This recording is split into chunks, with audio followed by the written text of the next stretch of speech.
দেখেন, আপনার কাছে যেটা খারাপ লাগবে সেটা তো আমার কাছে ভালো লাগতে পারে, কারণ আপনি গল্প বুঝেন না, আমি গল্প বুঝি।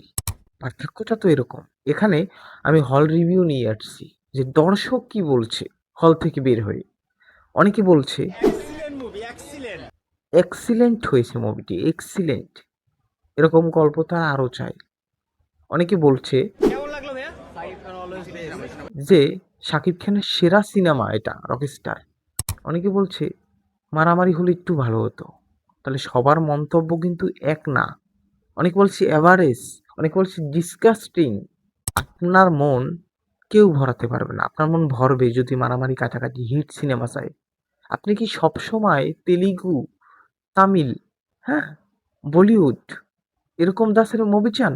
তো একটু অন্যরকম গল্প দেখা যায় না? একটু অন্যরকম গল্প দেখেন। এই সিনেমাটা মন দিয়ে দেখেন। কেন খারাপ রিভিউ দিচ্ছেন? অনেকে তো ভালো রিভিউ দিচ্ছে।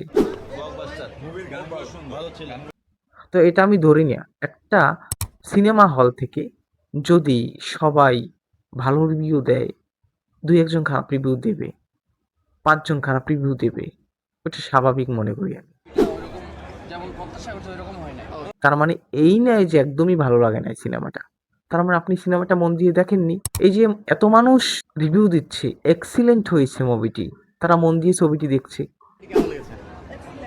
আপনার কাছে ভালো লাগে নাই তো আপনি খারাপ রিভিউ দিচ্ছেন। কিন্তু সিনেমা আসলে কেমন লাগছে আপনার কাছে অবশ্যই কমেন্টে জানাবেন। কিন্তু আপনার মতামতের জন্য আমি অপেক্ষা করলাম। আপনার মতামতটা জানান। আপনি যদি সিনেমা এ টু জেড দেখে থাকেন তাহলে আপনার মতামত অবশ্যই দিবেন কমেন্ট বক্সে, যে রকস্টার সিনেমাটা কেমন লাগছে আপনার কাছে।